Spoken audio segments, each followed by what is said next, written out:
cerita rakyat dengan judul Dukuh Patok. Alkisah di suatu desa di kaki Gunung Telomoyo, hidup dua orang laki-laki yang masing-masing dikarunia tubuh yang cacat. Seorang buta dan seorang lagi lumpuh. Cacat kedua orang itu dibawa sejak mereka lahir. Meskipun mereka cacat namun tidak mengurangi upaya mereka untuk mandiri. Keduanya bekerja pada Tuan Karsa sebagai perawat kuda. Tuan Karsa yang kaya raya memiliki 5 ekor kuda. Kuda-kuda itu harus dimandikan di sungai dan diberi makan dengan cukup agar kuat dan sehat karena setiap hari harus menarik pedati yang membawa Tuan Karsa menjual hasil bumi ke kota.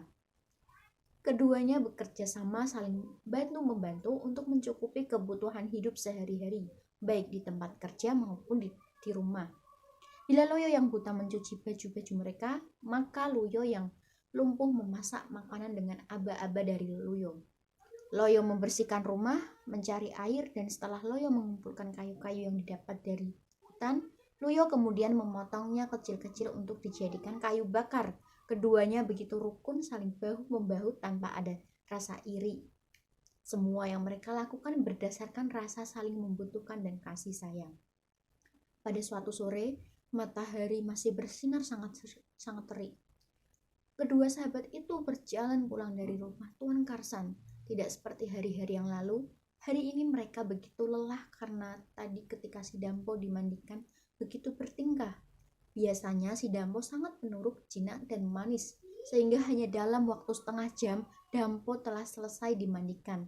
Namun siang itu lain daripada hari-hari yang lalu, si Dampo tidak mau dipegangi, sehingga membuat Loyo kewalahan karena harus mengeluarkan tenaga ekstra, dan baru setelah 1,5 jam selesailah mereka memandikan Dampo.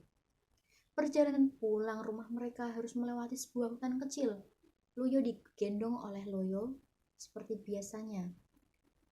Dan karena kelelahan, keduanya kemudian sepakat untuk berhenti sejenak di bawah pohon beringin tua di pojok hutan. Mereka kemudian duduk di sebatang pohon tumbang yang kelihatannya sudah sangat tua dan sudah cukup lama tumbangnya. Loh, bagaimana kalau sembari istirahat kita mengunyah sirih? Ajak Loyo. Loyo, aku setuju kak. Begitu Loyo memanggil Loyo karena dari segi usia, Loyo memang lebih tua. Keduanya kemudian mulai meramu kinang-kinang perlengkapan atau bisa disebut makan sirih yang terdiri dari daun sirih, pinang, dan kapur sirih. Saat mereka menemukan inang yang akan digunakan untuk meramu sirih, si Loyo bermaksud untuk mencari landasan untuk memotong-motongnya. Loh, dipotong pakai landasan yang kita gunakan untuk duduk ini saja, kata Loyo sambil sedikit menggeser pantatnya agar masih ada ruang untuk Loyo memotong sirih. Iya kak, jawab Loyo sambil mengeluarkan pisau dan mulai memotong pinang. Hah, apa ini kak? Mengapa landasan kayu yang kita duduki dan saya gunakan untuk landasan memotong pinang mengeluarkan getah?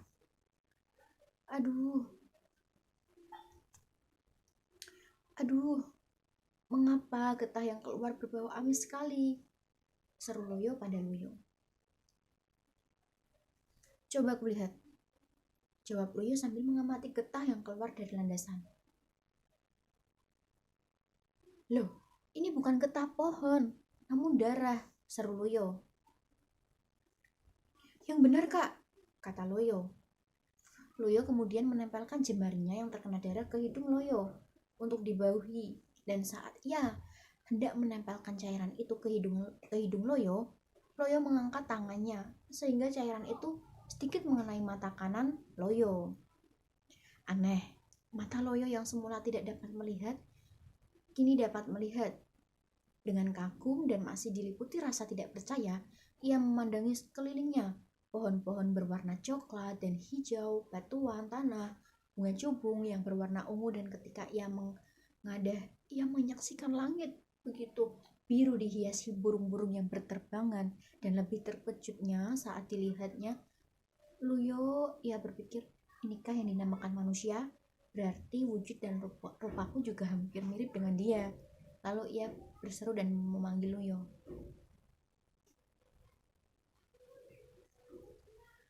Kak, sebelah mataku yang terpercik getah itu dapat melihat.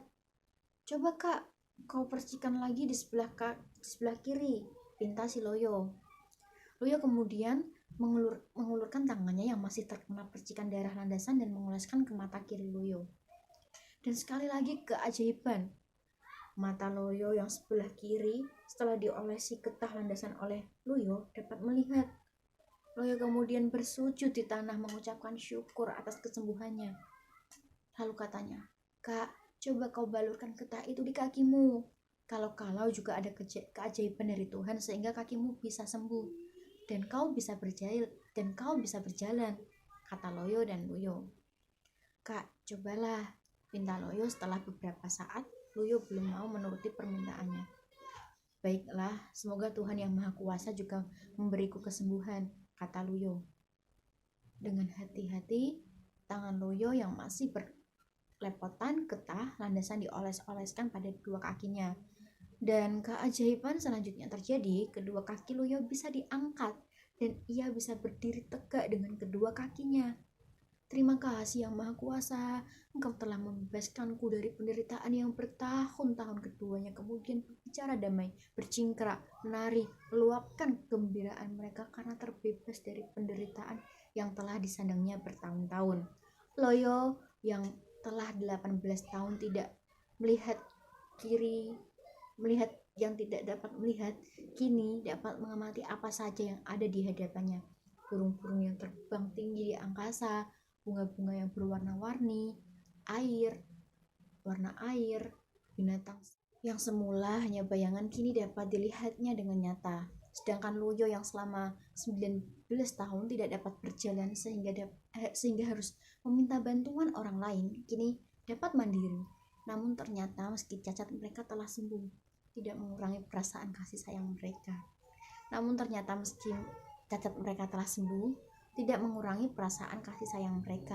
Mereka memutuskan untuk tetap hidup bersama, saling bekerja sama dan tolong menolong seperti sedia kala. Saat mereka menikmati kegembiraan dengan rasa syukur yang begitu dalam, tiba-tiba mereka dikejutkan dengan suara dari sekitar tempat mereka duduk. Loyo dan Luyo, jangan terkejut. Darah yang kau usapkan tadi adalah darahku. Amatilah tempat yang kau duduki tadi dan bekas tempat kau gunakan untuk memotong pinang adalah bagian tubuhku, kata suara tanpa wujud itu. Loyo dan Luyo terkejut. Mereka begitu takut telah membuat kesalahan dengan melukai batang pohon yang mereka kira batang tumbang itu adalah tubuh seekor ular raksasa. Kalian berdua jangan takut. Batang yang kalian duduki adalah bagian dari tubuhku. Nama baruku Kelinting. Aku sedang bertapa dalam upaya mencari ayahku. Namun ada satu permintaan dariku, jangan kau katakan pada seorang pun kecuali kalian berdua perihal yang baru saja terjadi, karena apabila ada orang tahu maka mereka tentu akan membunuhku. Kalian mau berjanji? Tanya baru Kelinting. Loyo dan Luyo segera menganggukkan kepala bersamaan. Ya, naga baru Kelinting, kami berjanji apabila kami nanti sampai memberitahu orang lain, kami tidak akan selamat, kata Loyo dan Luyo. Sekarang pergilah ke desa Patok. Di sana sedang diadakan pesta mesti desa.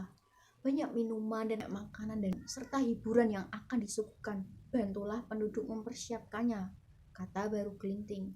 Loyo dan Luyo segera bergegas menuju desa Patok untuk melihat keramaian dan membantu penduduk menyiapkan pesta. Ada yang sedang mempersiapkan panggung hiburan, membersihkan halaman yang akan dipakai tempat pesta, memasang janur kuning untuk hiasan, dan tidak kalah sibuk adalah bagian dapur. Dapur merupakan bagian terpenting dalam perhelatan itu. Namun sampai cukup siang para paraga yang bertugas di dapur belum juga mendapatkan bahan baku lauk pesta. Disampainya Loyo dan Luyo di tempat terjadinya perkara, tiba-tiba ada suatu keributan dan mereka pun bergegas mendekatinya. Saudara sekalian, saat ini memang musim kemarau panjang sehingga hewan buruan jarang muncul karena rumput merangas. Untuk itu apabila bapak-bapak berkenan, akan kami tunjukkan daging binatang yang dapat kalian suguhkan di perhotelan, kata Loyo senang dan sedikit menyinggung kepala desa yang saat itu terjadi keributan di mana kepala desa menganggap bahwa orang-orang yang bertugas mencari hewan buruan tidak becus dalam kerja dan petugas menjadi tersinggung. Saat mereka akan bergerak menuju ke tempat baru Kelinting, lingkarlah badannya di Bukit Telomoyo. Loyo berbisik pada Loyo, "Loh, apa kamu lupa janji kita pada Ki Baru Kelinting?" Loyo yang diingatkan terkejut lalu menjawabnya, "Hah, aku lupa. Lupakan saja, dia hanya seekor. Lupakan saja. Dia hanya seekor ular, mana bisa," katanya bertuah. "Yang penting kita dapat membantu penduduk agar kita dapat diterima di sini," jawab Loyo kalem. Loyo lupa bahwa mereka telah berjanji pada Ki Baru Kelinting bahwa mereka akan memberitahukan pada siapa saja bahwa mereka tidak akan memberitahukan pada siapa saja perihal Ki Baru Kelinting dengan taruhan keselamatan mereka. "Bagaimana ini? Jadi menunjukkan pada kami lokasi binatang buruan yang dagingnya dapat dijadikan lauk pesta," kata kepala desa. Ya, mari kita segera berangkat," kata Loyo. Loyo menjadi petunjuk bagi rombongan, diikuti penduduk yang bersemangat mencari daging bekal lauk pesta, sedang Loyo dengan perasaan bersalah dan takut mengkhianati janji mengikuti paling belakang.